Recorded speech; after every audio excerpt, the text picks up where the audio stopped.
जय जय नारायण मित्रों, आप देख रहे हैं नारायण भक्ति ज्ञान यूट्यूब चैनल। मित्रों, रुक्मणी जी भी रह गई स्तंभ जब पहली बार हुआ राधा रानी का दर्शन। श्री कृष्ण प्रेम का सबसे बड़ा रहस्य उजागर। द्वारका के महल में एक दिन कुछ ऐसा हुआ जिसने स्वयं महारानी रुक्मणी के हृदय को भी झकझोर कर दिया। भगवान श्री कृष्ण एकांत में बैठे थे।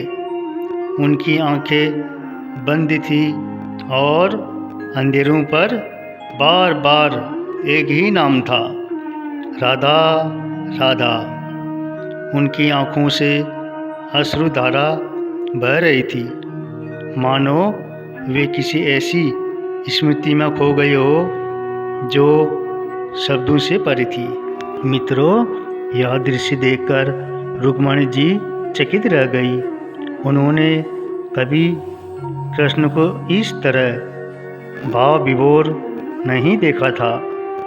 उनके मन में एक प्रश्न उठा, आखिर वो कौन है जिनका नाम लेते ही स्वयं प्रभु इतने अधीर हो जाते हैं। धीरे से उन्होंने प्रभु से प्रार्थना की, स्वामी, मैं उस राधा के दर्शन करना चाहती हूँ। समय बीता और वह दिव्य क्षण आ ही गया जब प्रभात क्षेत्र में ब्रजवासी और द्वारिका का सारा परिकर एकत्र हुआ। तब श्री कृष्ण ने रुक्मणी जी को अकेले ही राधा रानी जी के दर्शन के लिए भेजा। लेकिन जो हुआ वह किसी चमत्कार से कम नहीं था। जैसे ही रुक्मणी जी राधा रानी जी के महल के द्वार पर पहुंची, वहां खड़ी एक सखी को देखकर ही वे ठिठक गई। उस सखी का सौंदर्य इतना अद्भुत, इतना दिव्य था कि रुक्मणी जी को लगा यही राधा होगी। लेकिन यह तो बस शुरुआत थी।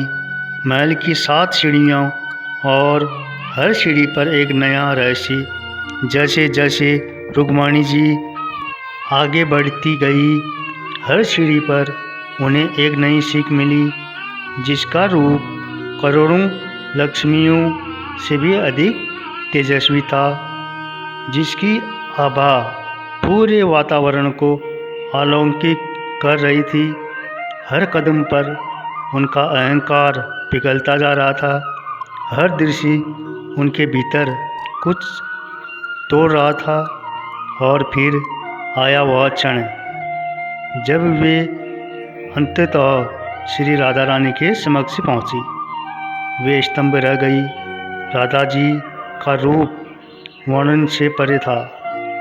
उनकी सुंदरता स्थिर नहीं थी, वह हर क्षण बदलती, निखरती और भी दिव्य होती जा रही थी। यही है नित्य नवा वामन स्वरूप, जो हर पल अद्वितीय होता है।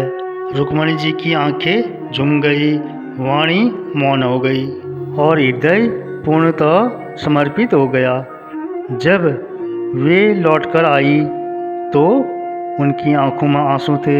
उन्होंने श्री कृष्ण से कहा, प्रभु, आज तक मुझे अपनी शक्तियों और स्थान पर गर्व था, लेकिन राधा जी के प्रेम और रूप के आगे सब कुछ तुच्छ है।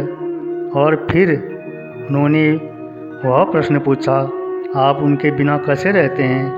कृष्ण मुस्कुराए और एक गहरा सत्य प्रकट किया, मैं उनसे कभी दूर नहीं हूँ। राधा मेरे हृदय में है और मैं उनके।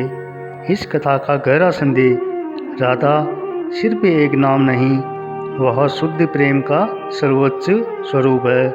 कृष्ण शक्ति है तो राधा उस शक्ति की आत्मा है। जहाँ राधा है वहीं कृष्ण है, और जहाँ सच्चा प्रेम है वहीं भगवान का वास है। यह कथा हमें सिखाती है कि भक्ति में स्थान, पद या शक्ति नहीं, केवल प्रेम का महत्व है। अगर आप भी राधा कृष्ण के इस दिव्य प्रेम को महसूस करते हैं तो कमेंट में ज़रूर लिखें। राधे राधे, जय जय नारायण।